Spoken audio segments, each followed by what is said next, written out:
Assalamualaikum warahmatullahi wabarakatuh, sobat-sobatku sekalian. Selamat bergabung kembali dengan saya di channel ini. Semoga kita semua senantiasa diberikan kesehatan dan kekuatan oleh Allah Subhanahu wa Ta'ala. Amin ya Rabbal 'Alamin. Oke, dalam video kali ini saya kembali akan membahas ya contoh-contoh soal yang berhubungan dengan kompetensi manajerial. Mudah-mudahan apa yang akan saya jelaskan nanti bisa bermanfaat untuk teman-teman yang saat ini sedang mempersiapkan diri untuk mengikuti seleksi P3K tahun 2023. Nah, hal pertama yang harus teman-teman pahami terkait dengan kompetensi manajerial itu adalah definisi dari kompetensi manajerial. Apa itu kompetensi manajerial? Teman-teman bisa lihat di sini bahwasanya kompetensi manajerial ini didefinisikan sebagai pengetahuan, keterampilan, dan sikap atau perilaku yang dapat diamati, diukur, dikembangkan untuk memimpin dan atau mengelola unit organisasi. Nah, itu definisinya. Kemudian hal kedua yang harus teman-teman pahami adalah bahwasanya kompetensi manajerial ini dibagi lagi ke dalam 8 kompetensi. Jadi ada 8 kompetensi manajerial yang harus teman-teman pahami. Pertama ada namanya kompetensi integritas, yang kedua ada kompetensi kerjasama, yang ketiga ada kompetensi komunikasi, yang keempat ada kompetensi orientasi pada hasil, yang kelima ada kompetensi pelayanan publik, yang keenam ada kompetensi pengembangan diri dan orang lain, yang ketujuh ada kompetensi mengelola perubahan, dan yang terakhir adalah kompetensi pengambilan keputusan. Nah, kemudian selanjutnya 8 kompetensi ini dibagi lagi ke dalam 5 level provinsi. Nah, 5 level provinsi ini masing-masing menjabarkan tingkatan atau level yang ada pada tiap kompetensi yang ada dalam kompetensi manajerial. Lebih jelasnya, untuk memahami semua ini, teman-teman bisa download langsung Permenpan nomor 38 tahun 2017. Di sana dijabarkan semua level yang berhubungan dengan 8 kompetensi ini. Nah, dengan memahami ini semua tentunya itu sudah cukup sebagai bekal untuk teman-teman dalam menghadapi seleksi P3K khususnya untuk menjawab soal-soal dalam kompetensi manajerial ya. Kenapa seperti itu? Karena memang soal-soal yang berhubungan dengan kompetensi manajerial itu disusun dengan mengacu pada 8 subkompetensi ini ya. Jadi kalau teman-teman sudah memahami ini semua, maka sudah pasti teman-teman akan dengan mudah bisa menjawab soal-soal yang ada dalam kompetensi manajerial. Oke, selanjutnya kita akan coba lihat contoh-contoh soalnya. Kita mulai dengan soal nomor 1, saya akan bacakan untuk teman-teman sekalian. Pertanyaannya seperti ini. Di kantor Anda menemukan beberapa inventaris kantor yang rusak dan hanya Anda yang mengetahuinya. Bagaimana sikap Anda? Kita coba lihat opsinya. A. Saya diam saja karena saya bisa dituduh sebagai pelaku kalau melapor. B. Saya akan memberitahu rekan saya. C. Saya selidiki siapa yang melakukan pengerusakan itu. D. Melapor ke bagian perlengkapan agar ditindaklanjuti. E. Karena saya sedang sibuk. Nanti saja dipikirkan. Untuk soal nomor 1 ini jawaban saya adalah D. Melapor ke bagian perlengkapan agar ditindaklanjuti. Kenapa D? Karena soal ini berhubungan dengan kompetensi integritas. Jadi soal yang ada pada nomor 1 ini menggambarkan sikap yang berhubungan dengan integritas. Seperti yang teman-teman bisa lihat di sini, bahwasanya integritas itu didefinisikan sebagai konsisten berperilaku selaras dengan nilai, norma, dan atau etika organisasi, dan jujur dalam hubungan dengan manajemen, rekan kerja, bawahan langsung, dan pemangku kepentingan. Kemudian menciptakan budaya etika tinggi, bertanggung jawab atas tindakan atau keputusan beserta resiko yang menyertainya. Nah, di sini kita bisa lihat pada level 2 disebutkan bahwa level 2 ini kita mampu mengingatkan, mengajak rekan kerja untuk bertindak sesuai dengan nilai, norma, dan etika organisasi.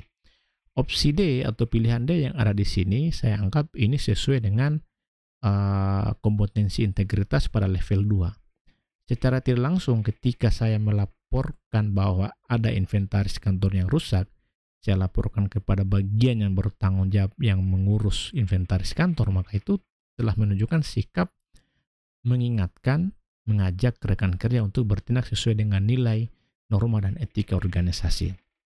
Kalau misalnya saya diam saja karena saya bisa dituduh sebagai pelaku kalau melapor, ini tidak sesuai.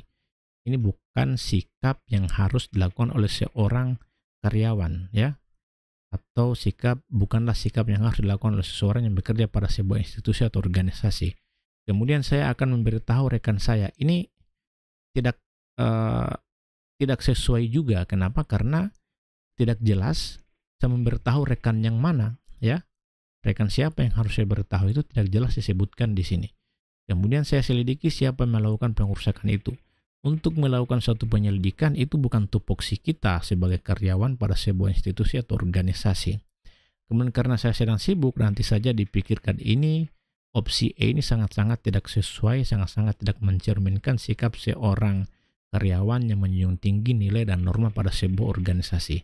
Yang paling tepat itu adalah D, melapor ke bagian perlengkapan agar ditindaklanjuti sebagaimana yang dijelaskan pada kompetensi integritas level 2. Artinya dengan melaporkan itu ke bagian yang bertanggung jawab, maka secara tidak langsung kita telah mengingatkan rekan kerja kita terkait dengan tindakan yang sesuai dengan nilai, norma, dan etika organisasi. Kira-kira seperti itu.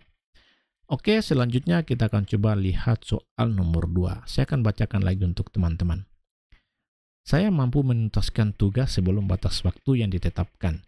Saya memiliki waktu senggang pada jam kerja. Biasanya waktu tersebut digunakan untuk apa? Pertanyaannya sangat menarik. Kita coba lihat opsinya. A. Membaca buku-buku yang dapat mendukung pekerjaan saya. B. Menawarkan bantuan kepada rekan kerja. C. Meneliti kembali hasil pekerjaan saya. D. Bersosialisasi dengan rekan-rekan sekantor. E. Bersosialisasi dengan rekan-rekan dari tim yang berbeda. Untuk soal nomor 2 ini saya menjawab A, ya, membaca buku-buku yang dapat mendukung pekerjaan saya. Kenapa A? Karena sesuai dengan redaksi soal yang ada, maka saya menganggap ini berhubungan dengan kompetensi pengembangan diri, ya. Nah, pada level 1. Kenapa level 1? Teman-teman bisa lihat di sini bahwasanya level 1 itu salah satu indikator perilakunya adalah menunjukkan usaha mandiri untuk mempelajari keterampilan atau kemampuan baru dari berbagai media pembelajaran.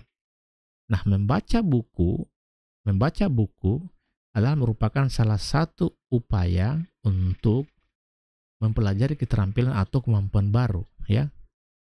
Saya anggap seperti itu. Membaca buku adalah salah satu upaya untuk meningkatkan keterampilan atau untuk meningkatkan kemampuan yang baru. Nah, sekarang kita coba lihat opsi B. Menawarkan bantuan kepada rekan kerja. Apakah ini salah? Tidak juga, tapi kurang tepat, ya. Kalau misalnya pekerjaan saya sudah selesai, ngapain lagi saya harus tawarkan bantuan kepada rekan kerja? Kalau saya berpikir seperti itu, lebih bagus saya membaca buku yang dapat mendukung pekerjaan saya, yang secara tidak langsung juga dapat meningkatkan keterampilan dan kemampuan saya. Kemudian meneliti kembali hasil pekerjaan saya. Saya rasa ini kurang relevan dengan apa yang ada di soal, karena di soal ini disebutkan bahwa pekerjaan sudah selesai. Ya, pekerjaan sudah selesai, tidak perlu lagi kita teliti pekerjaan. Karena di sini kita tidak punya kewajiban untuk meneliti ulang pekerjaan yang ada. Ya, jadi kita berpikir sesuai dengan redaksi soal yang ada di sini, ya. Kemudian kita coba lihat opsi D, bersosialisasi dengan rekan-rekan sekantor. Ini bisa saja benar, tapi kalau hanya sekedar bersosialisasi selama kalau hanya sekedar bersosialisasi, saya kira itu bisa dilakukan kapan saja, ya. Dan kurang tepat juga kalau misalnya setiap waktu senggang kita harus bersosialisasi. Akan lebih bermanfaat kalau misalnya waktu senggang itu digunakan untuk membaca buku yang dapat mendukung pekerjaan. Atau dengan membaca buku ini tentu bisa meningkatkan kemampuan kita secara individu. Kemudian kita lihat lagi opsi E, bersosialisasi dengan rekan-rekan dari tim yang berbeda. Ini bisa saja benar, tapi kurang tepat. Untuk konteks soal yang ada ini kurang tepat. Bersosialisasi dengan rekan dari tim berbeda bisa dilakukan di banyak waktu lain, ya. Nah, sedangkan di sini ketika saya punya waktu senggang, maka saya berupaya untuk menggunakan waktu senggang itu dengan membaca-baca buku yang mana itu bisa menunjang kemampuan saya sebagai seorang karyawan yang bekerja pada sebuah institusi atau organisasi. Jadi nomor 2 ini pilihan saya adalah A, ya. Seperti itu.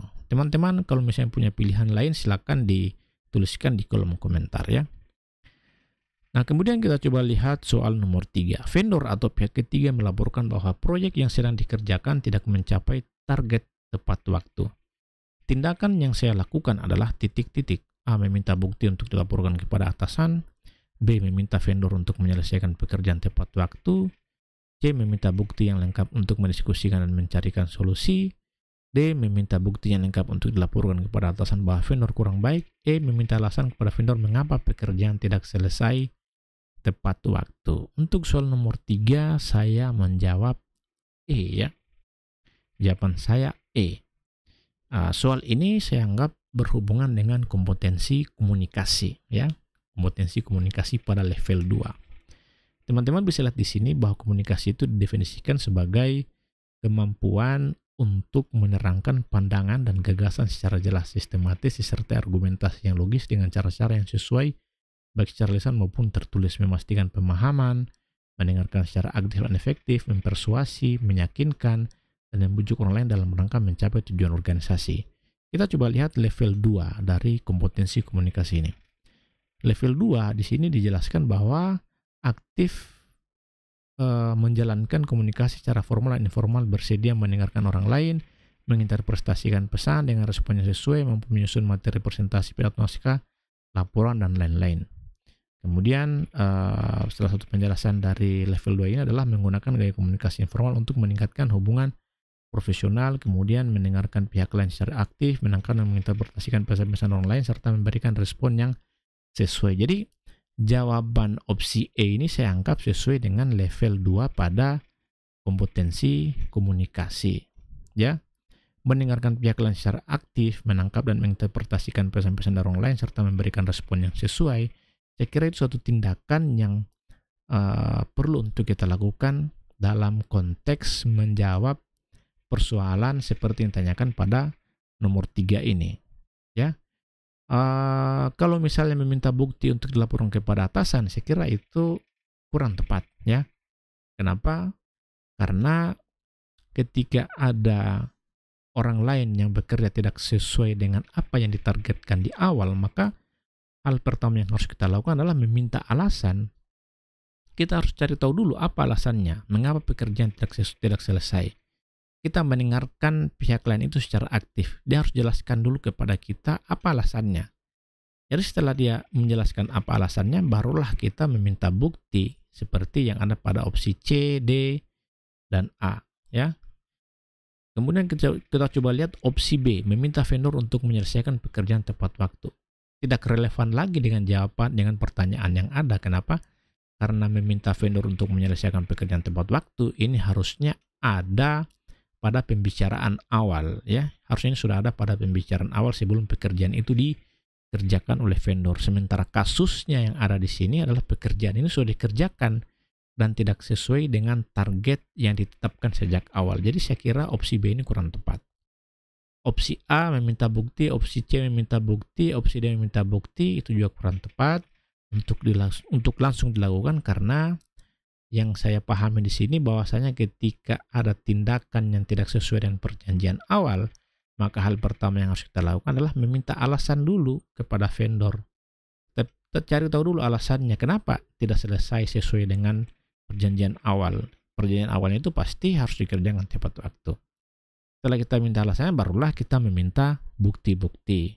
Jadi kita mendengarkan dulu pihak lain ini secara aktif, ya, menjelaskan, menginterpretasikan pesan-pesan kita harus mendengarkan dulu pihak lain ini secara aktif untuk menjelaskan alasannya kenapa dia tidak bisa menyelesaikan pekerjaan tepat waktu. Nah, setelah itu barulah kita meminta bukti, ya, meminta bukti keterlambatan yang kemudian mungkin bisa kita laporkan ke atasan kita kalau misalnya kita bawahan, ya. Kira-kira seperti itu untuk menjawab soal nomor 3 ini. Ya, lagi-lagi kalau misalnya ada jawaban yang lain dari teman-teman, silakan dituliskan di kolom komentar, ya. Kemudian kita coba lihat soal nomor 4. Anda mendapatkan promosi jabatan yang sangat Anda idam-idamkan. Sikap Anda, titik-titik.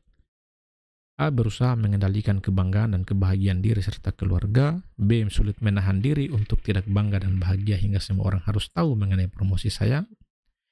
C. Merasa bangga dan bahagia serta mengadakan syukuran dengan keluarga. D. Bangga dan bahagia atas diri sendiri. E. Merasa bangga dan bahagia dan menyuruh keluarga mengadakan syukuran. Untuk nomor 4 ini jawaban saya adalah A ya, berusaha mengendalikan kebanggaan dan kebahagiaan diri serta keluarga. Dari bentuk soalnya, maka saya menganggap soal nomor 4 ini berhubungan dengan kompetensi mengelola perubahan ya. Ada perubahan yang terjadi pada jabatan. Nah, untuk level satunya, teman-teman bisa lihat bahwasanya indikator perilaku yang ada di sini menyebutkan bahwasanya sadar mengenai perubahan yang terjadi di organisasi dan berusaha menyesuaikan diri dengan perubahan tersebut. Nah, saya menganggap bahwa bentuk penyesuaian diri dengan perubahan yang ada adalah kita berusaha mengendalikan kebanggaan dan kebahagiaan diri serta keluarga. Jadi ketika ada promosi jabatan, maka sebisa mungkin kita mengendalikan kebanggaan itu. Ya, tidak perlu semua orang tahu mengenai promosi saya. Saya kira tidak perlu. Ya. Kemudian tidak perlu juga kita langsung mengadakan syukuran dengan keluarga. Tidak perlu juga kita langsung berbangga dan bahagia atas diri sendiri ya. Tidak perlu juga kita merasa bangga dan bahagia dan menyuruh keluarga mengadakan syukuran. Opsi-opsi B, C, dan D ini bisa saja benar ya, tapi yang paling benar itu menurut saya adalah A. Jadi kita berusaha mengendalikan kebanggaan dan kebahagiaan diri serta keluarga. Hal ini sesuai dengan indikator perilaku pada kompetensi mengelola perubahan level 1 ya. Jadi kita sadar mengenai perubahan yang terjadi di organisasi dan berusaha menyesuaikan diri dengan perubahan tersebut. Bentuk penyesuaian diri yang saya anggap paling tepatnya adalah menahan diri, mengendalikan kebanggaan dan kebahagiaan diri serta keluarga. Tidak perlu kita bereforia terlalu bereforia terlalu besar ketika ada perubahan jabatan yang kita terima dari atasan misalnya. Ya, jadi kita cukup menerimanya begitu saja dan berupaya mengendalikan diri. Tidak perlu semua orang harus tahu kita gambar-gamborkan, tidak perlu kita harus update status di YouTube, di Facebook dan sebagainya. Tidak perlu kita langsung suruh keluarga untuk melakukan syukuran karena itu tidak sesuai dengan kompetensi mengelola perubahan ya. Karena di sini yang diharapkan adalah kita harus mampu menyesuaikan diri dengan situasi yang baru ya, dan tidak bergantung secara berlebihan pada metode dan proses lama mengambil tindakan untuk mendukung dan melaksanakan inisiatif selanjutnya. Kira seperti itu untuk soal nomor 4 ini. Selanjutnya kita akan coba lihat soal nomor 5. Jika jadwal yang biasa Anda lakukan diubah, apa yang akan Anda lakukan? Biasa saja dan melakukannya. B. Merasa tertantang, bersemangat dan segera menyesuaikan diri. C. Marah dan mengeluh. D. Panik dan merasa gelisah. E. Mencari teman lain yang mengalami hal serupa. Untuk soal nomor 5 ini jawaban saya adalah B ya. Untuk soal nomor 5 ini dari bentuknya maka dia berhubungan dengan kompetensi mengelola perubahan. Perubahan apa ya? Perubahan jadwal ya.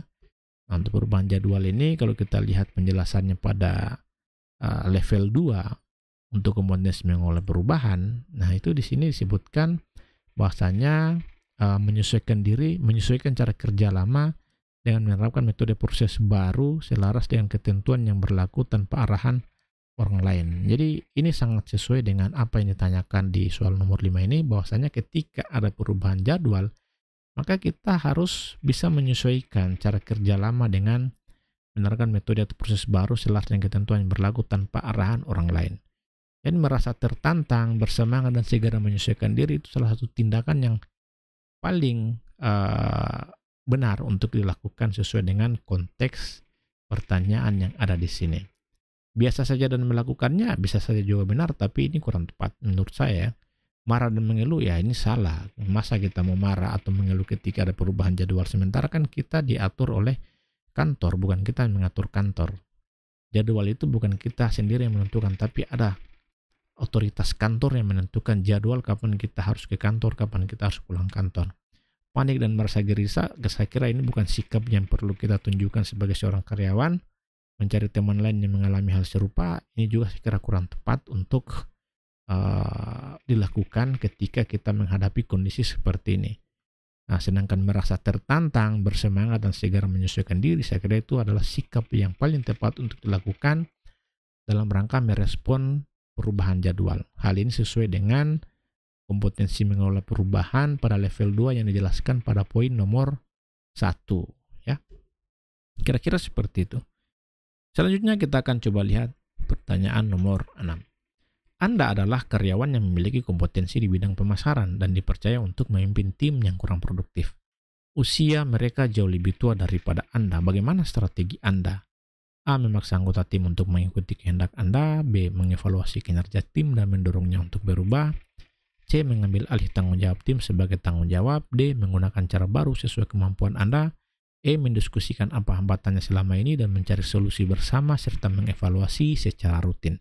Nomor 6 ini kalau kita analisis secara teliti, maka kita bisa menemukan jawaban mana yang paling benar.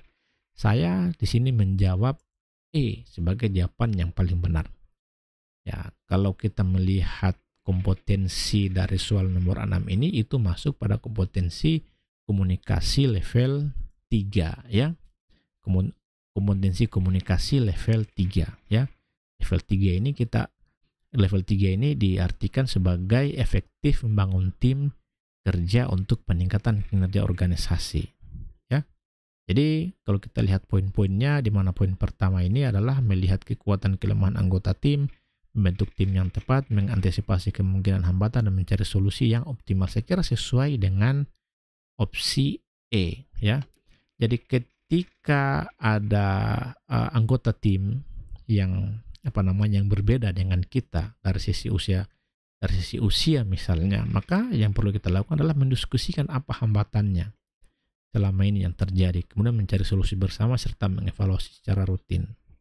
Nah, sebagaimana yang disebutkan pada level 3 ini di poin satunya, bahwasanya kita mencoba melihat kekuatan dan kelemahan anggota tim, kemudian mengantisipasi kemungkinan hambatan serta mencari solusi yang optimal. Jadi kita mendiskusikan apa hambatannya dan mencari solusi bersama serta mengevaluasi secara rutin. Kita coba lihat opsi A, memaksa anggota tim untuk mengikuti kehendak Anda. Ini sangat tidak tepat untuk dilakukan karena memaksa anggota tim untuk mengikuti kehendak kita merupakan satu tindakan yang otoriter ya, apalagi misalnya anggota kita adalah orang-orang yang usianya lebih tua daripada kita. Itu sangat tidak sopan, sangat tidak beretika dalam lingkungan pekerjaan. Kita coba lihat opsi B, mengevaluasi kinerja tim dan mendorongnya untuk berubah.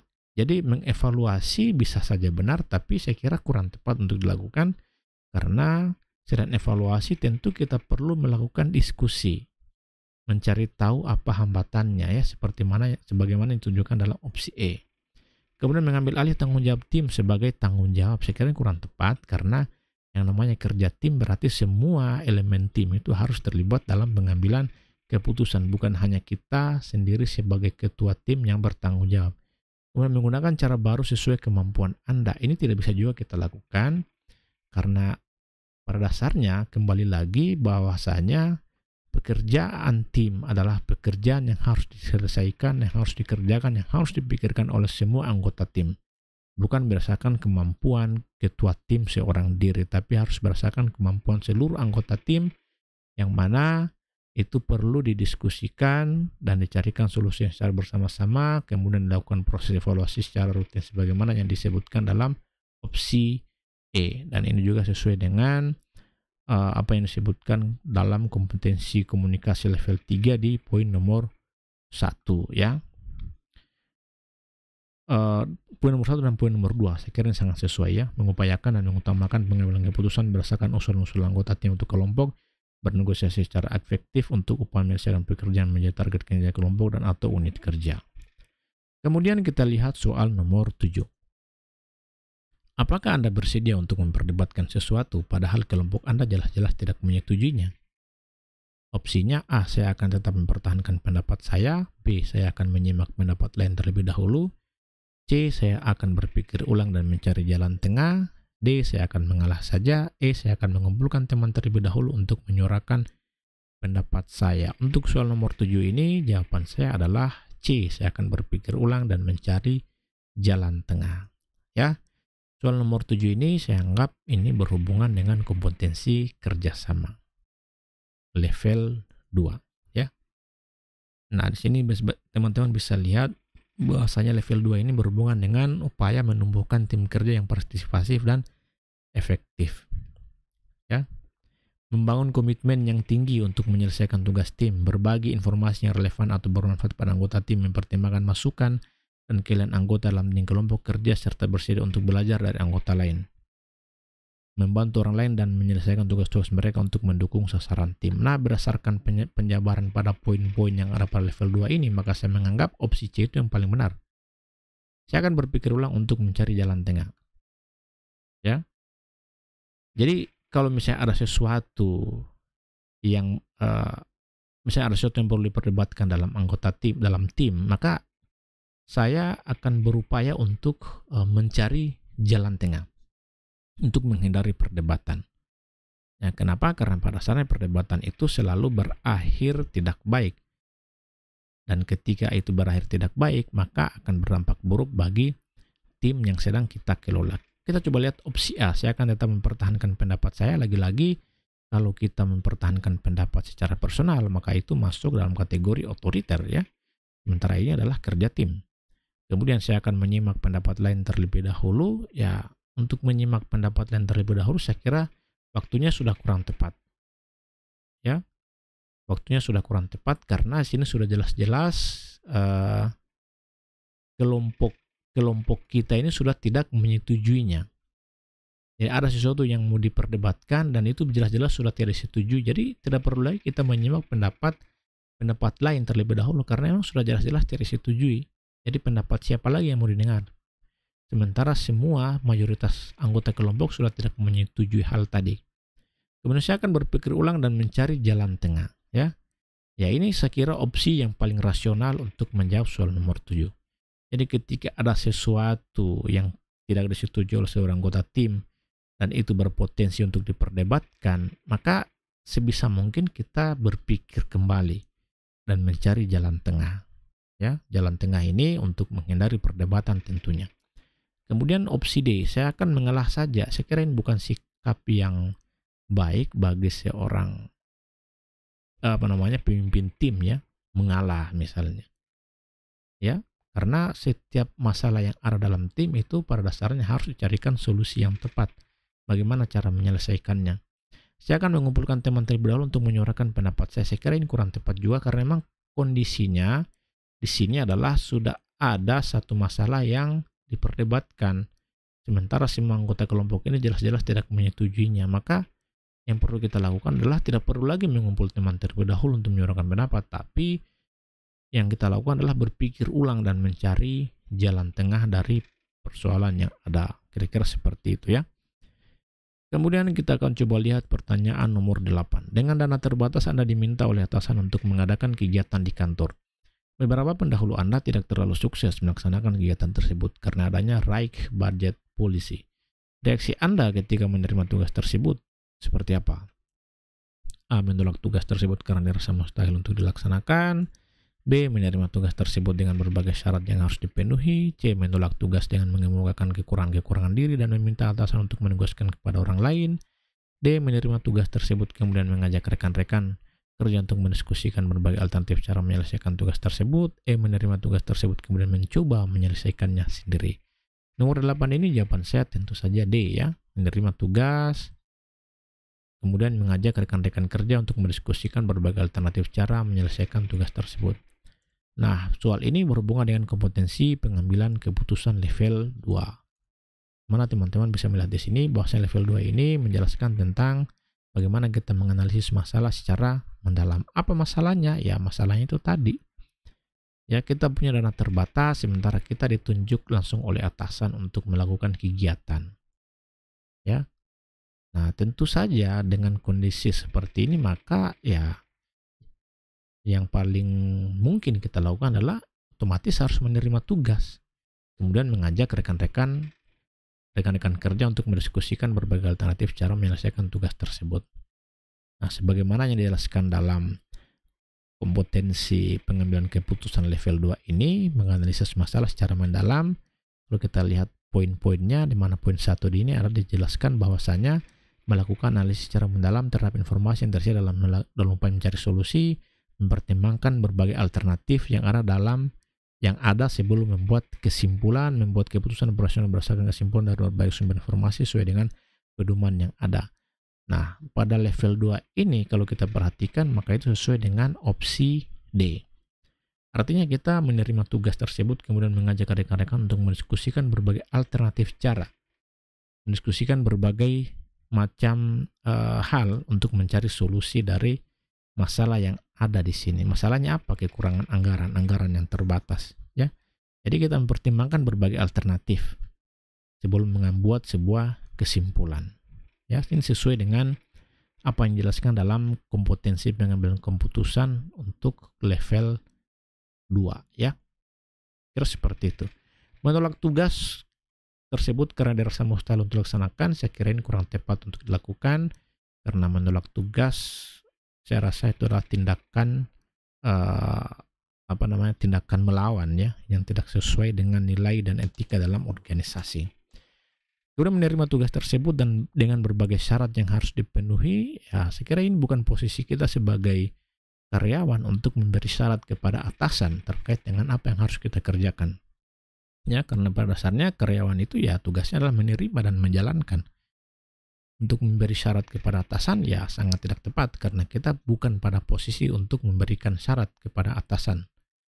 Kemudian menolak tugas untuk mengemukakan kekurangan-kekurangan diri dan meminta atasan untuk menugas kepada orang lain, ini juga saya kira kurang tepat, karena ketika kita menolak dengan berbagai alasan, maka itu bisa dianggap bahwasanya kita adalah karyawan yang membangkang, ya, seperti itu kira-kira.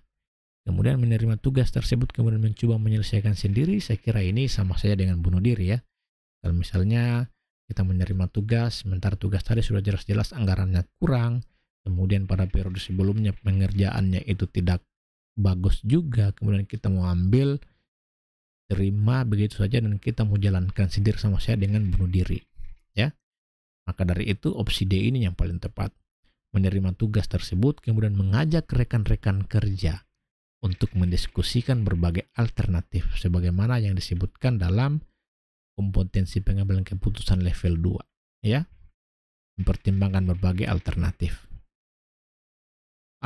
yang ada sebelum membuat kesimpulan, ya. Saya kira itu yang paling tepat.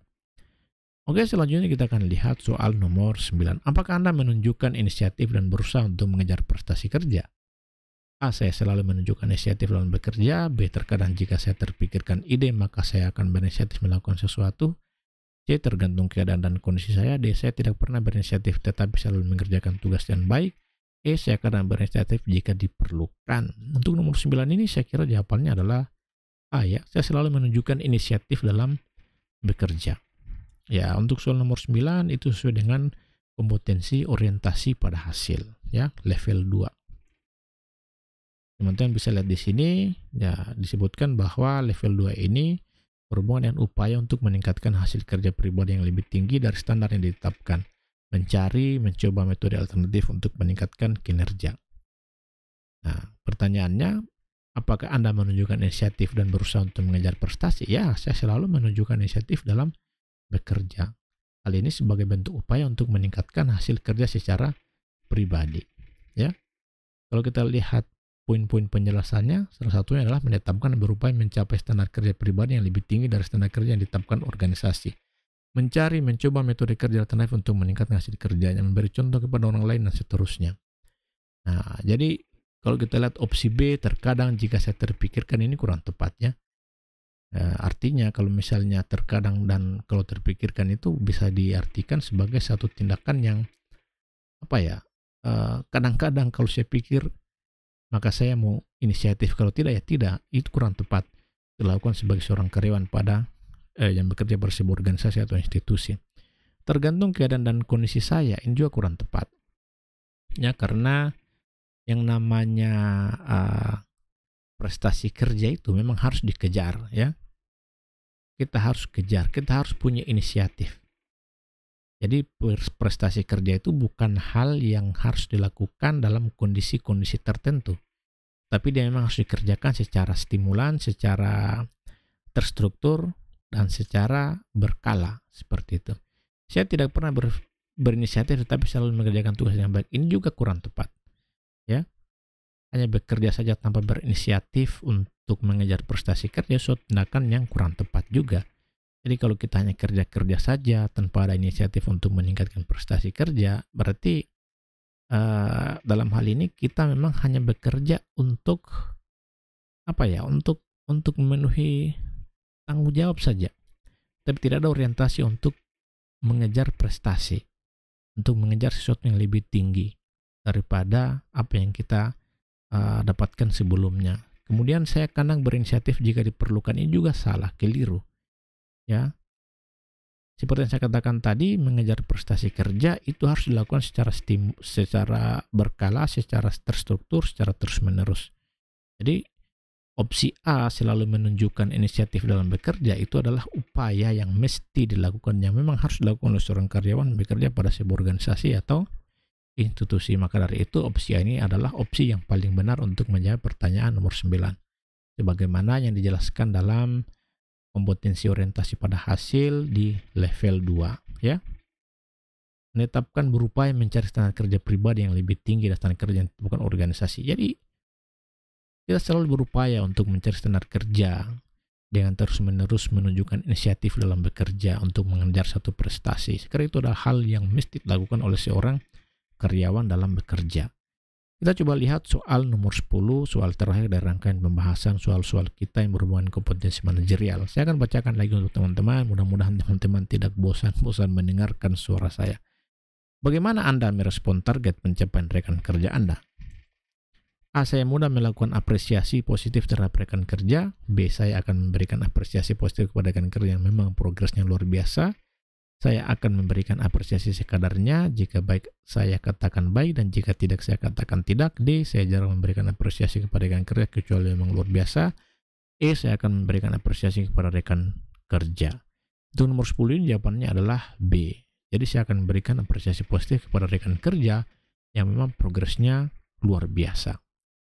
Jadi soal nomor 10 ini berhubungan dengan kompetensi orientasi pada hasil sebagaimana ditunjukkan orientasi pada hasil level 3, ya.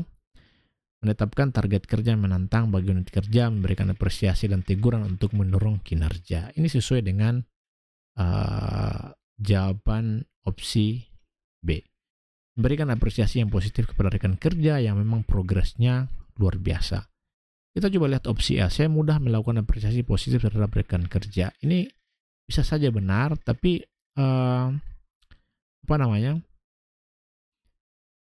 apa istilahnya ya? Ini mudah melakukan apresiasi positif. Artinya ini tidak menunjukkan satu sikap yang mesti dilakukan oleh seorang karyawan terhadap karyawan lainnya, ya. Kemudian opsi C, saya akan memberikan apresiasi kadarnya. Ini juga kurang tepat karena apresiasi itu tidak bisa diberikan secara apresiasi itu tidak diberikan sekadarnya saja, tetapi memang ada hal yang menjadi sebab kita memberikan satu apresiasi positif. Apa itu? Ya, yang progresnya luar biasa, ya. Kalau hanya memberikan apresiasi secara spontan, saya kira itu kurang tepat. Karena apresiasi itu memang harus diberikan pada orang-orang yang punya karir, punya prestasi yang luar biasa, sebagaimana disebutkan dalam opsi B. Kemudian kita lihat lagi opsi D. Saya jarang memberikan apresiasi kepada rekan kerja kecuali memang luar biasa. Ya, ini bisa juga benar, ya, bisa juga menjadi opsi. Kemudian kita lihat juga E. Saya akan memberikan apresiasi kepada rekan kerja. Ini bisa saja benar juga, tapi kurang lengkap. Ya, kalau saya melihat ini, jawab opsi E ini kurang lengkap. Sebagaimana yang ada pada opsi B, bahwasanya ketika kita memberikan apresiasi positif kepada rekan kerja, karena memang progresnya luar biasa. Di sini kalau saya B dan D lah, ya, B dan D yang kemungkinan bisa benar sepenuhnya, ya. Tapi apapun jawabannya, saya kira teman-teman tentu punya opsi lain, punya pandangan lain. Apa yang saya jelaskan dalam video ini adalah opsi saya pribadi, dan tentunya masih bisa diperdebatkan kebenarannya. Jadi kalau misalnya teman-teman punya pandangan lain, silakan dituliskan di kolom komentar. Saya kira itu saja yang bisa saya sampaikan. Pada akhirnya tidak ada rahasia untuk sukses. Ini adalah hasil dari persiapan, kerja keras, dan kerja keras. Mudah-mudahan teman-teman yang sudah bekerja keras, yang belajar dengan giat, bisa mendapatkan hasil yang maksimal pada saat mengikuti seleksi P3K tahun 2023 ini. Lebih dan kurangnya mohon dimaafkan. Saya akhiri dengan ucapan wabillahi taufiq wal hidayah. Wassalamualaikum warahmatullahi wabarakatuh. Salam dari saya, dosen swasta. Terima kasih.